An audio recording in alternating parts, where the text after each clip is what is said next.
Le Seigneur soit avec vous. Évangile de Jésus-Christ selon saint Jean.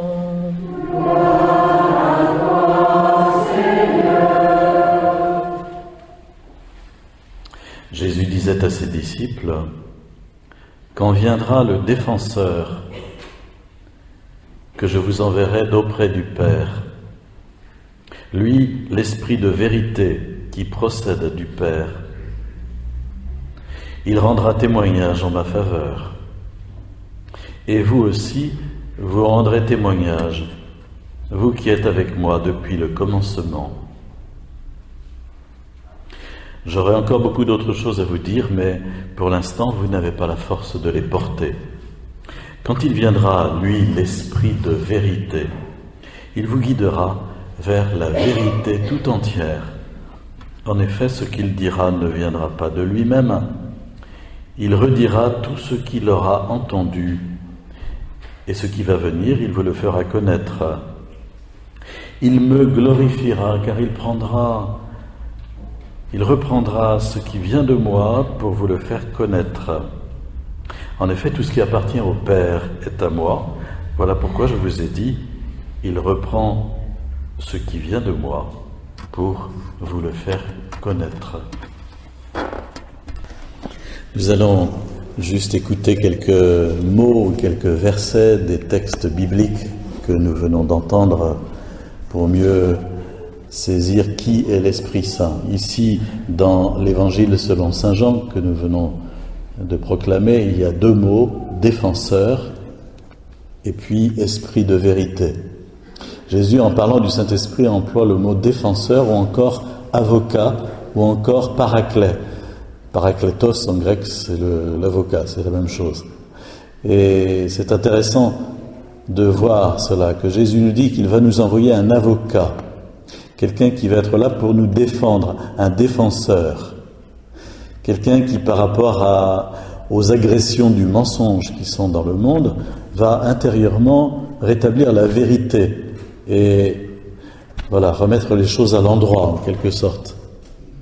Et ça rejoint très fort d'ailleurs ce qui se passe au plus intime de notre conscience, où très souvent le bon sens fait entendre sa voix, n'est-ce pas ?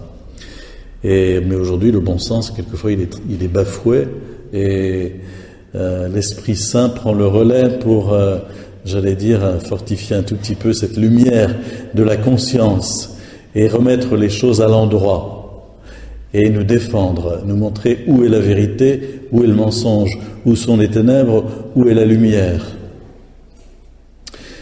C'est pourquoi nous pouvons compter sur la présence de quelqu'un d'autre en nous. C'est tout à fait capital. Nous ne sommes pas seuls. Nous ne sommes pas livrés comme un agneau au milieu des loups. C'est pourtant l'image que Jésus a employée, mais voilà, il nous a équipés de quelqu'un qui, en nous, discrètement fait entendre sa voix. Jésus l'appelle encore l'esprit de vérité. Je disais discrètement parce que la marque de l'Esprit Saint, c'est qu'il est effectivement très respectueux de notre liberté, parce que c'est un esprit d'amour, il ne s'imposera pas. Vous avez entendu dans la seconde lecture comment saint Paul, dans la lettre aux Galates, dit « Votre intérieur est comme un champ de bataille ». Et il y a un combat entre les tendances égoïstes, les tendances de la chair, et puis les tendances qui viennent de l'Esprit Saint.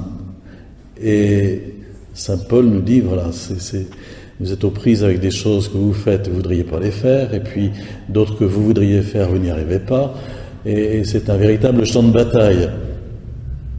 Et la caractéristique de l'esprit du mal, c'est qu'il s'impose à nous.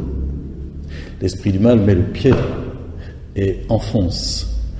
L'Esprit Saint, lui, attend qu'on se tourne vers lui, qu'on demande sa présence, son action, son œuvre, parce qu'il est respectueux de notre liberté.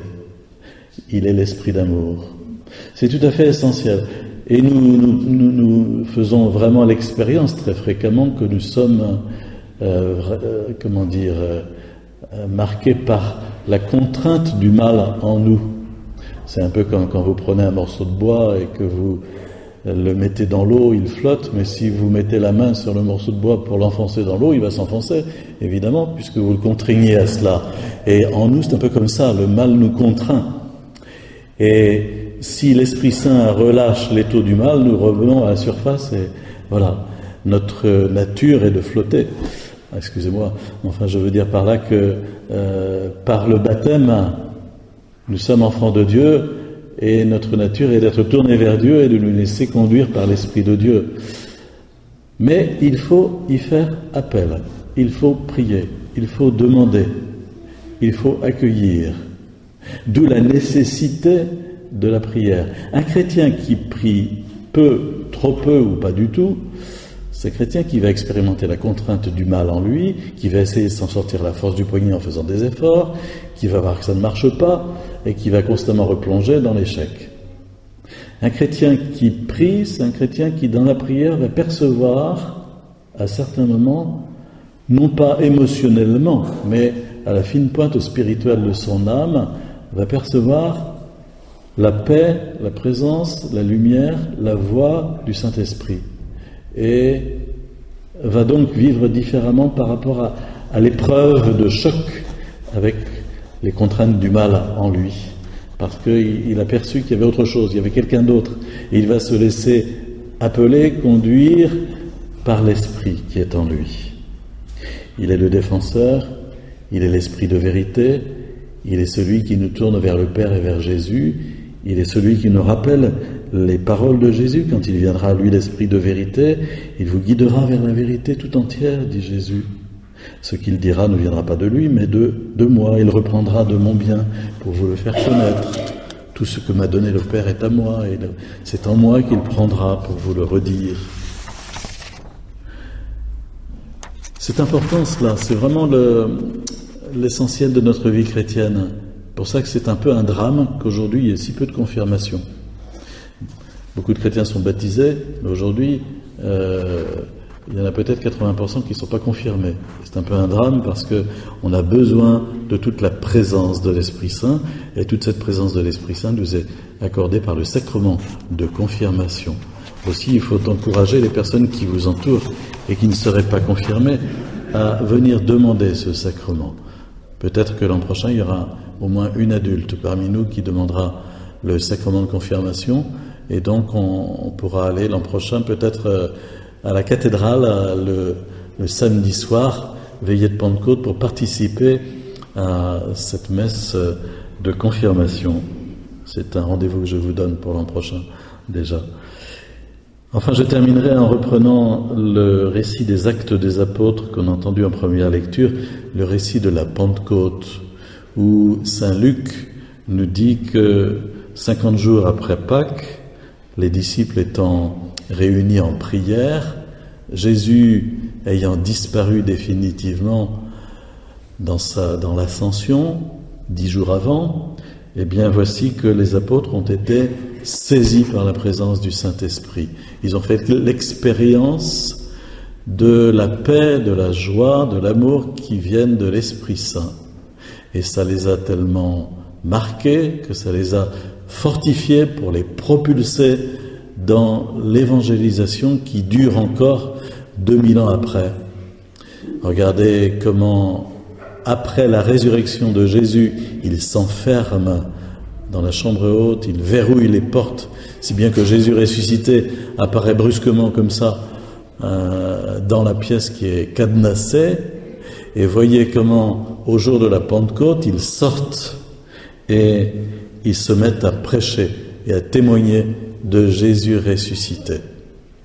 Ça a été assez marquant pour les gens qui étaient à Jérusalem à cette époque-là et qui disent, c'est ce que rapporte saint Luc, mais qu'est-ce qu'ils ont? Ils sont complètement paf, ils ont bu. Ils manifestent une telle joie qu'ils semblent comme ivres. Et l'Esprit Saint les a vraiment remués, saisis. Voilà, non pas possédés, parce que posséder, ça veut dire contrainte. Mais l'Esprit Saint, de l'intérieur, est une présence extrêmement ténue, extrêmement fine, et qui nous accorde les dons qui viennent d'en haut et qui sont vraiment tout à fait constructif de notre liberté. Plus de paix, plus de joie, c'est vraiment plus de liberté. Plus d'amour, plus de charité, c'est vraiment plus de liberté. Et c'est l'Esprit Saint qui fait éclore ces dons en nous. Et on nous dit qu'au jour de la Pentecôte, l'Esprit Saint est apparu sous la forme de langue de feu et que ça a provoqué chez les apôtres la prière en langue, voire même la prophétie, en tout cas la force pour évangéliser. Et tout cela, nous pouvons continuer à en bénéficier. Vous direz, oui, mais le jour de ma Pentecôte, j'ai pu souvenir, je me souviens pas ce qui s'est passé, puis à l'époque, l'évêque, n'est-ce pas, il donnait une petite claque comme ça, et puis il disait, je sais pas trop quoi. Si c'est le cas, c'est tout simple. On peut redemander, non pas à recevoir à nouveau le sacrement de confirmation, on ne le reçoit qu'une fois, mais on peut redemander à être renouvelé dans le Saint-Esprit. On pourrait faire au milieu de nous une petite cérémonie de prière un jour pour demander que chacun soit régénéré dans la présence du Saint-Esprit, renouvelé, voilà, en se livrant au Saint-Esprit et en accueillant aussi les charismes, la prière en langue, la prophétie, la force, que sais-je. Enfin, les charismes sont comme des outils que, vous savez, vous avez un abri de jardin quelquefois dans vos maisons et dedans il y a des outils qui sont bien rangés, n'est-ce pas? Alors imaginez que pour l'Église c'est un peu pareil, il y a des tas d'outils pour chacun et l'Esprit Saint donne des outils différents à chacun pour jardiner dans le jardin du monde et faire grandir l'Église et construire l'Église. Et chacun reçoit des dons comme ça, mais il faut les demander, il faut les accueillir. C'est pas des dons naturels. Faire de la musique, c'est un don naturel. Et ça se cultive. Mais il s'agit de dons qui viennent d'en haut, de dons spirituels. Et nous en avons besoin pour évangéliser. C'est peut-être parce que, précisément, nous ne les demandons pas suffisamment que l'évangélisation est si hésitante aujourd'hui. En tout cas, Saint Paul, dans la lettre aux Galates, et je terminerai ainsi par là pour la deuxième fois, Saint Paul dit, la liste de l'Esprit Saint, ce que produit l'Esprit, c'est amour, joie, paix, patience, bonté, bienveillance, foi, humilité, maîtrise de soi.